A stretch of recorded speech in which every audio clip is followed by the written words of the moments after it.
Let's be brutally honest for a moment. Have you ever stood in the middle of a crowded street, watching the blur of human lives rushing past, laughing, arguing, chasing small pleasures, and suddenly felt a cold shiver crawl up your spine? It wasn't fear, it was alienation. It's that strange moment when the world keeps acting out a script you were never given. Everyone else seems fluent in the rules of this place. They know how to nod, how to smile, how to pretend the illusion is enough. But you move through the noise like a visitor wearing a borrowed body, searching for a mission you can almost remember, but not quite. Society calls that feeling depression. Psychology labels it dissociation. But nearly 2,000 years ago, in a locked chamber lit by a single oil flame, a teacher named Jesus used a very different word.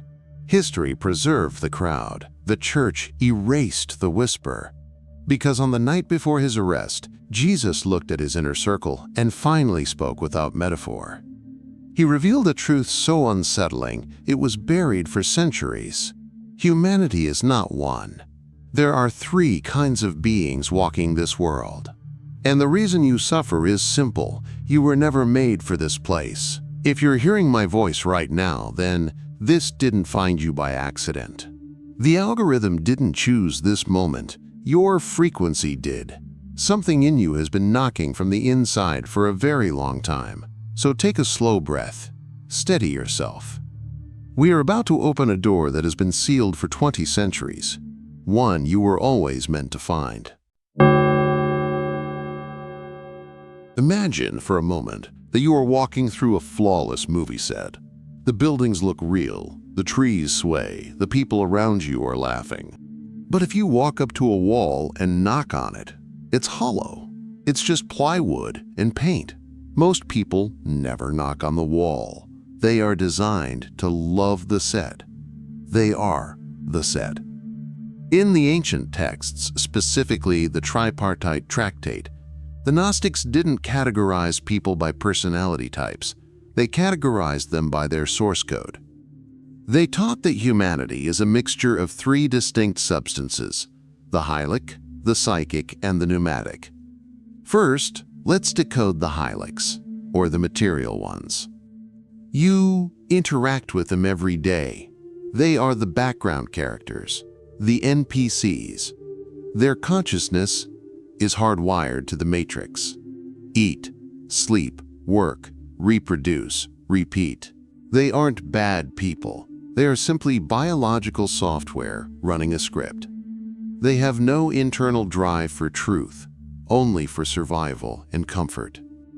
Jesus warned, "Do not cast your pearls before swine." For centuries, the church taught this as an insult. It wasn't. It was a technical instruction on energy physics. The pearl is the spirit. The swine is earthbound matter. You cannot upload a high-frequency file into a system that has no hard drive to receive it. It simply won't load. Second, there are the psychics, or the soul carriers. This is the majority of the good citizens you know. They have a soul, but it was crafted by the demiurge, the lesser architect of this realm.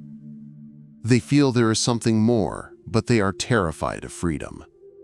They want a manager. They want a god who stays in a box and tells them what to do. They play the game of life, hoping for a reward after they die. They are the model prisoners. And then there is you. If you are still watching this video, you are the third type, the pneumatic, the spirit awakened. You are the glitch in the algorithm.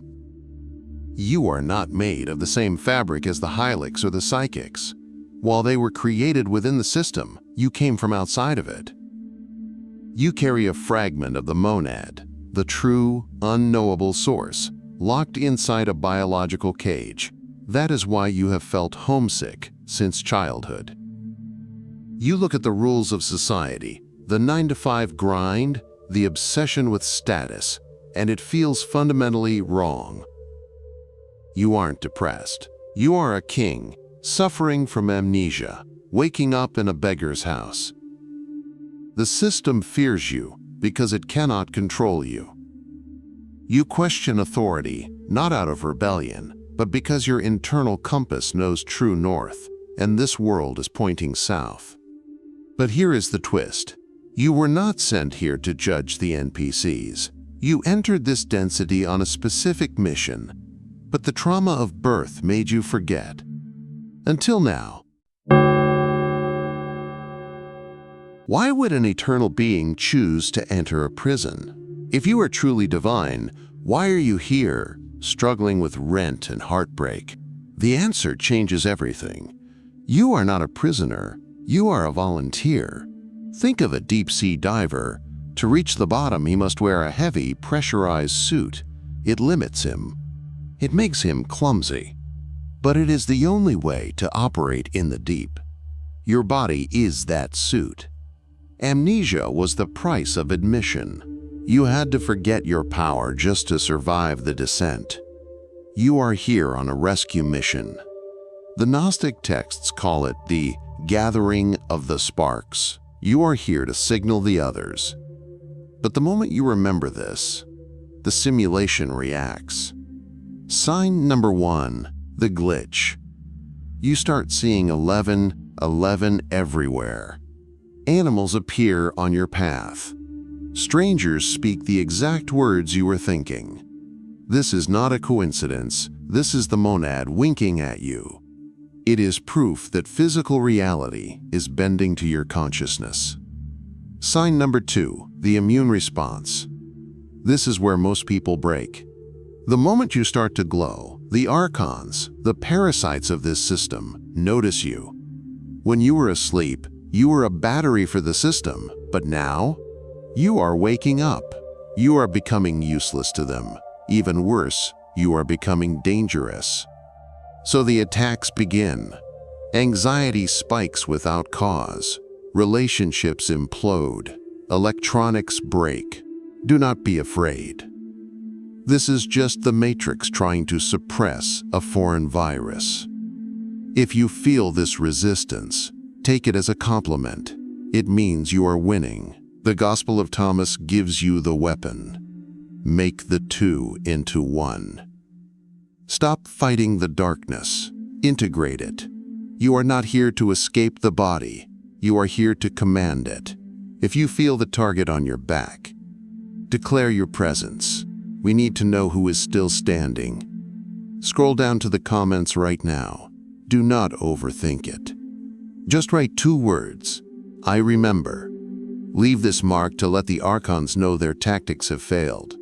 Let the other volunteers see they are not alone. I remember. Write it now. Now, let's dismantle the final trap. The one mistake that sends even the awakened back to sleep. Waking up is not the hard part. The real battle is staying awake. There is one fatal error, subtle, silent, that pulls even the most advanced souls back into the coma. The Gnostics called it re-identification. Picture a VR headset. The moment the simulation intensifies, a financial collapse, a breakup, a sudden fear, you forget the headset exists. You merge with the avatar. You believe its panic is your panic. You forget the player and become the character. This realm is built to make you forget. It uses drama like adhesive, binding your consciousness back into the timeline so you start generating energy for the system again. To break that adhesive, you need to perform a diagnostic check, not later. Right now. Don't just hear the words. Run the check. Stop. Take a breath. And ask yourself, what is aware of my voice? Don't reach for your name. Don't reach for a thought. Look for the quiet, boundless presence behind the thoughts. The one observing the listening itself. That's silence. That is you. That is the monad peering through your eyes. The more you sit in that vantage point, the less influence the system has over you. You begin to drift free of the program. You become a ghost in the machine. But the Archons designed contingencies for those who slip the leash. Trap number 1, the spiritual bypass. Many awaken and immediately abandon the human layer. They treat the body as irrelevant, money as meaningless, relationships as distractions. This is a critical error. You cannot complete a mission if you sabotage your vehicle. You are meant to walk through this world, not reject it, not cling to it. Just walk through it with clarity. Trap number 2. The hermit. The instinct is to withdraw from the sleeping masses and hide where the noise cannot reach you. But you were not sent to disappear. You are a tuning fork. Your presence alone, calm, centered, unattached, disrupts the local matrix. You destabilize the script simply by existing in your frequency. You've seen the traps. You've steadied the signal. Now, it's time to shift from defense to offense. Once you stabilize your awareness, something extraordinary begins to unfold. You stop behaving like a character trapped inside the movie, and you start influencing the projector itself. This is the secret the Archons fear more than anything. You are the power source of their world. The Matrix runs on a very specific fuel known as loosh, the energy created by fear, anger, craving, and emotional turbulence. Every time you react to a headline, every time you curse in traffic, every time anxiety pulls you into its spiral, you are paying a tax to the prison. You are strengthening the very bars that confine you. But what happens when the battery stops producing energy? The moment you shift into the observer, watching a crisis without fusing with it, you sever the fuel line. Imagine a bully trying to provoke a reaction. He pokes, mocks, shouts, waiting for you to explode. If you react, he wins. He gets your energy. But if you stand there, calm and unshaken, meeting his chaos with stillness, the power inverts. He collapses because he has nothing to feed on. This is how you rewrite the simulation. You practice radical non-reaction. This doesn't turn you into a statue. You still move through the world. You pay bills, protect your family, make decisions, but you do it as a ghost. You act without the emotional leakage the Archons crave. When you stop supplying fear, 2 outcomes emerge. First, the attacks fade. Why would a parasite exhaust itself chasing a host that no longer bleeds? They retreat to easier prey. Second, reality begins to rearrange around you. This is Gnostic physics. The monad is the highest frequency. When you hold that frequency inside a dense realm, the realm must adjust. Obstacles dissolve. Synchronicities accelerate. The right allies appear at the right moments. You stop fighting the river, you become the river. So here is your protocol for the living world. Become the eye of the storm. Let the chaos whirl around you. Let the NPCs panic. Let systems crumble. You remain at the center, still, steady, radiating the quiet authority of the source. That silence isn't emptiness, it's a blade. It's the sound of the system breaking. But don't misunderstand. Mastering this world is only the warm-up. The real test, the one that matters, comes when the screen finally goes dark. Look around you. Does it feel like everything is slipping into madness? The headlines scream, the cities decay, and the people feel strangely hollow, like something vital has drained out of them. Here is the truth no broadcaster will ever admit. The world isn't ending, it's splitting. For ages, humanity shared a single consensus reality. But that era is finished. The frequencies have drifted too far apart to coexist. Picture 2 trains leaving the same station. For a while they run side by side. You can still wave at the people on the other train. But now the tracks are pulling apart. The first train is the Hylic timeline. Dense, heavy, collapsing into total materialism. Biology fusing with machine. Algorithms replacing soul. A digital cage tightening around anyone who stays on board. That is where the masses are headed. The second train is the Pneumatic timeline. Your track. Rising toward organic sovereignty. Toward intuition, telepathy, direct communion with Source. A return to what humanity was before the world was engineered into numbness. The discomfort you feel lately, The strange pressure in your chest, the growing distance between you and the people you once understood. That is the frequency gap. You sit with family or old friends, you try to speak honestly, and they stare back with vacant eyes. They hear the words, but the meaning can't land. It's like shouting through a sheet of glass that thickens by the week. And here is the part nobody wants to accept. You can't switch trains anymore. The bridge between realities is burning. You cannot drag a Hylic into your timeline. Their density can't survive where you're going. And if you stay behind to wake them up, you will miss your own departure. Their gravity will pull you under. This isn't cruelty. This is spiritual physics. A lifeguard can't save a drowning swimmer who's determined to pull them down. The only choice is to let go. So focus on your track. The chaos filling the news? That is simply the other train crashing. Let it crash. You are no longer on it. Your reality is getting lighter, quieter, more alive, even as theirs burns. Stop turning around. Eyes forward. The new Earth is already forming. Now, we arrive at the most critical piece of information you will ever hear. The ultimate question. What happens when the biological suit finally fails? This is where the paths of the three types diverge completely. To understand this, imagine 3 glass jars standing on a table at the edge of the sea. In the first jar, there is oil. In the second, fresh water. In the third, ocean water. The jar is the body. The liquid is the consciousness.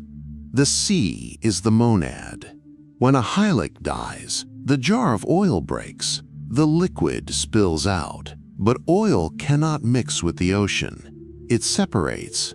It floats. It has no substance of the source. The Hylic consciousness simply dissolves back into the matrix. Dust returns to dust. When a psychic dies, the jar of fresh water breaks. The water is released. But because it still believes it is separate, because it was crafted by the demiurge, it gets recycled. It is caught by the evaporation cycle of the afterlife. It rises, forms clouds, and rains back down into a new jar. Birth, death, rebirth. The wheel of samsara keeps turning, endlessly filtering the same water. But you are the jar of ocean water. When your jar breaks, if you have gnosis, if you have remembered what you are, something impossible happens. The ocean water inside the jar realizes it is made of the exact same substance as the ocean outside. There is no travel. There is no distance. You do not go to heaven. You realize you are the source. The drop becomes the ocean, not by moving, but by recognizing. However, be warned. The Archons have one final trick. When you leave the body, they will not attack you. They will try to dazzle you. They will project your deepest loves and your greatest guilts. They will show you a tunnel of blinding, warm light. They will whisper that you have unfinished business, that you have karma to repay. It is a lie. It is a recycling mechanism designed to wipe your memory and toss you back into a fresh jar. Do not agree. You have no karma. You have no debt. Those are concepts invented by the bankers of this reality to keep you paying interest forever. When the moment comes, stand your ground. Turn away from the projection. Look for the silence. Look for the void that feels like deep, velvet peace. That is the monad waiting for you. You are not trying to become God. You are God who is playing hide and seek, and the game is finally over. The separation was never real. It was just a perception. And once you see through it, the cage door doesn't just open, it dissolves. The church tried to burn this truth. The system tried to bury it under centuries of distraction. But here you are. The fact that you have watched until this very second proves everything I have said. A Hylic would have clicked away 10 minutes ago. A psychic would have been offended and left. But you remain. Because the frequency in my voice matched the frequency in your blood. You are not alone anymore. For years, you walked through this world feeling like a ghost, misunderstood and isolated. But look at the comments section below. Look at the others. We are finding each other. The sparks are gathering into a fire. This channel is not just a collection of videos, it is a digital sanctuary for the Pneumatics. It is a classroom for the gods who forgot they were gods. If you are ready to stop sleeping and start remembering, I need you to seal this contract. Click subscribe and turn on the bell. Not for entertainment, but for preparation. Do not let the Matrix distract you again. We are building the raft before the flood. Before you leave, we end with the declaration, a reclaiming of your sovereignty. Close your eyes for a moment. Say this, aloud or silently. I am not the jar. I am the ocean. I am not the body. I am the source. I remember. Carry that silence with you into the noise of the world. The monad is calling you home. You have heard the call. Now answer it. I will see you in the next transmission.